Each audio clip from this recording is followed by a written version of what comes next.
here today and each time. If it's your first time, welcome. We appreciate you being here, and we always welcome you to join Stand With Ukraine Foundation. Russia is a terrorist state. Today we're standing with Alex. Alex, tell us a few words about yourself and about the organization that you represent. All right. My name is Alex. I am here with Stand With Ukraine Foundation. I am head of activism. I'm a host. I'm the MC. I am an auctioneer. I am a volunteer, an advocate for Ukraine. So many things. You can label all kinds of things, as we all are, or lots of us in Stand With Ukraine Foundation. We're the biggest nonprofit, Ukrainian nonprofit in Southern California. We've been supporting Ukraine since even before the wars. You see, today we're doing rallies and protests. Today, unfortunately, we had to do an emergency rally because of the horrific attack, one of the biggest attacks that Russia conducted on Ukraine. That happened yesterday, right? Yeah, literally. They attacked multiple cities, multiple casualties because of that. Over 90 different missiles, over 60 Shahed drones, the kamikaze drones.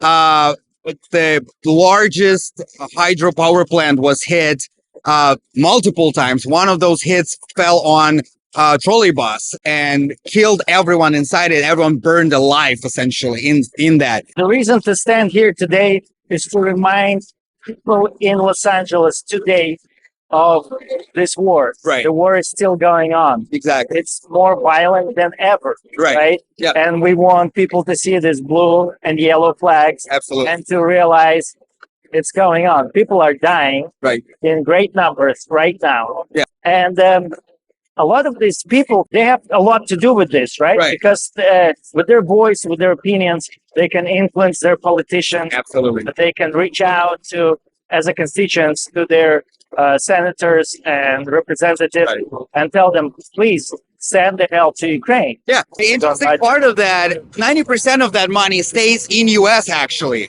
It's kind of its influence. Yeah.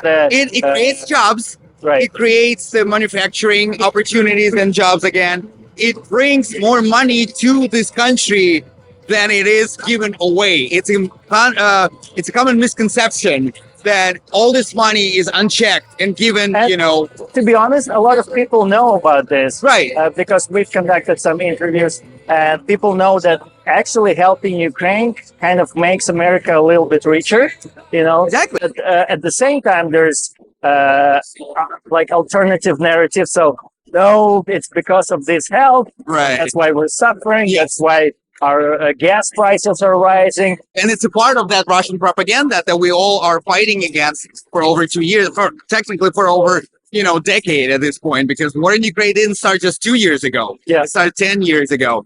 90% of money stays in U.S. It helps the manufacturing jobs. It creates jobs. U.S. is getting rid of old equipment and old weaponry. As they're getting rid of the old Right. weaponry, the stuff that they sent to Ukraine, which Ukraine brilliantly uses very effectively. Army tactical missile system has been in service since 1991, and some of the early missiles might be coming to an end of their serviceable life. Ballistic missiles, rockets, and many other weapons have an expiration date. Recently, Newsweek reported that the U.S. is getting ready to destroy a bunch of Army tactical missile systems because they are simply coming to the end of their shelf life. Ukraine has been asking for these missiles for a long time, but the U.S. hesitated to provide them. If the U.S. was to destroy these missiles, it would be a great shame. A proper utilization of these weapons is costly. It could be handed to Ukraine, and this kind of support would actually save money for the U.S. because it would not have to pay for the destruction of these missiles. There is no news regarding 300 kilometers Army tactical missile system going to Ukraine. However, a lot of experts believe that it will happen this year. And Russia cannot say much, because recently it used North Korean ballistic missiles to attack Ukraine. If Russia can use North Korean ammunition, Ukraine can definitely use the American one. I think some Americans don't realize the scale of the hatred that Russians feel towards Americans. Americans. And to be honest, it's kind of hard to believe that there's a nation who just wants to destroy you. Russians hate the USA more than Ukraine and the European Union, according to the results of the research by Levada Center. Russians did not start talking about attacking Ukraine yesterday. Yeah. They started many years ago. Yuri Bezmenov, a former KGB agent, warned about Russia's goal to subvert the U.S. through a process he called Great Brainwashing. The first stage is demoralization. People who have been gradually demoralized are unable to understand that this has happened to them. They are programmed to think and react in a certain pattern. This manipulates Americans' perception of reality so they can't defend their values. Once demoralized, people are stuck in a certain way of thinking and can't be easily convinced otherwise, even with evidence. Bezmenov stressed that this process is irreversible and could take generations to change. He said, when a military boot crashes their balls, then they will understand. Not before that. That is the tragedy of the situation of demoralization. We never did, meaning we, Ukraine, never targeted a single civilian target. It always a military base or something that profits Russia or profits, this war machine. So it's never, civilians are never the target. Where Russia always targets civilians, civilian infrastructure, civilian buildings. UN report says Russian armed forces have used 91 children as human shields. So you're here today. You're volunteering your time. Do you get paid for this? Of course not. You just do it because you feel, as an American patriot, as a Ukrainian patriot, you feel like this is important, right? Of course. And a lot of these people, they're here voluntarily, right? It's our free time. It's all done, by free will with our own energy and passion that we have for Ukraine, for US, for the collective, belief in freedom, in democracy, in justice for all the basic fundamental, rights, human rights. We want to make sure that Ukraine sees this support, Ukraine feels this support, that politicians here act to help Ukraine, to help preserve democracy, help preserve freedoms of not just people there, but people in Europe, all the neighbor countries of Ukraine that Russia's been saying will invade next. Right now, Ukraine is shielding with its own back, shielding the entire Europe, the United States too. United States doesn't have to send troops on the ground. All they need to do is arm Ukraine. Ukrainian defenders and volunteers are very motivated, very skillful, very passionate. Like, remember when the United States sent the first HIMARS? The first 4 HIMARS? Yeah. But they used those 4 HIMARS stations so skillfully. They basically obliterated the whole invasion. Provide them with enough weaponry, not little by little, all at once. Yeah. And this is going to be stopped. We regain half of the annexed territories over this war. We will return the rest of them. Yeah, Ukraine liberated Kiev, Chernigiv, the Sumy, liberated Kharkiv, Kherson. Yes. That was a big one. Russia already included some of those territories in their constitution. And Ukraine pushed them out of there. Ukrainians in particular proved times and times again how skillful they are. People don't realize how fragile the Russian state is.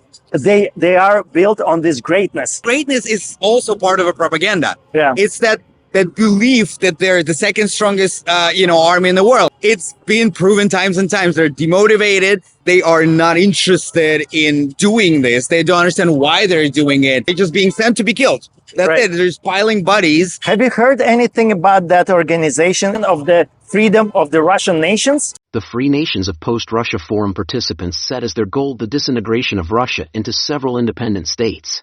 At the second forum, the deimperialization, decolonization, deputinization, denazification, demilitarization, and denuclearization of Russia were named as topics for discussion, and the forum participants appealed to the national and regional elites of the UN countries with a call to begin the creation of national transitional governments in exile. According to the French historian and sociologist Marlene Lerouel, the calls of the forum participants for the liberation of enslaved peoples refers to the slogan Prison of Nations from the times of the Russian Empire. Those nations, at some point in history, they've been trying to gain independence from Russia. The way they see the situation, all these different nations within Russia, if Ukraine achieves victory on the battlefield, that's going to be a victory for those nations to finally secede from Russia and gain independence. So possibly, after all this, we can see the political country of the world change with some new great free emerging nations that, Really? that are gonna. I forgot what was the region that just recently had protests. There's Yeah, that was like the latest. People came in droves. There were hundreds, if not thousands, of right them. now, like you look inside those territories, they're the poorest regions Oh, yeah. ever. They have nothing. And that's where they send the soldiers from. What do they get out of being allied Right. with Russia? Nothing. And they're Only they're very suffering, rich. only poverty, only misery. America has to support Ukraine. 100%. It's very important. Yeah. We have to beat Russia on the battleground. If dictators like Putin and others from Iran, from North Korea, and so on and so forth, if they will not learn the lesson that they will be defeated, that, you know, the allies are strong together and they will fight against global evil like this, then they will keep doing what they're doing. They will keep getting Exactly. away with it. That's why UN needs to be reformed. If we do not act right now, if we do not defeat, if US and Ukraine will not defeat this global evil, this dictatorship, we will enter very dark times. We will repeat all the mistakes of 1930s and 40s and even more. It's going to get way worse because they learned all of those lessons. And now they're doing even worse things that were done back then. We know none of those scary things are going to happen. Right. We're going to help Ukraine. Ukraine is going to survive. It's going to keep being independent and free and a great ally of American nation. Russia is going to get their ass kicked. Great future NATO member.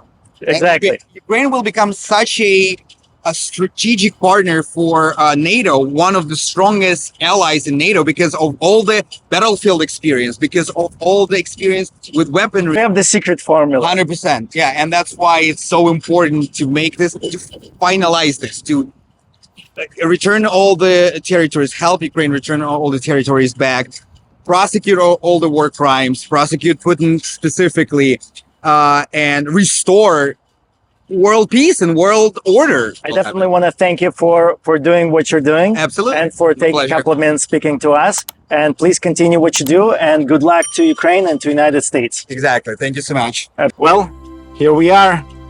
Ukraine is independent and free. Let's keep it that way.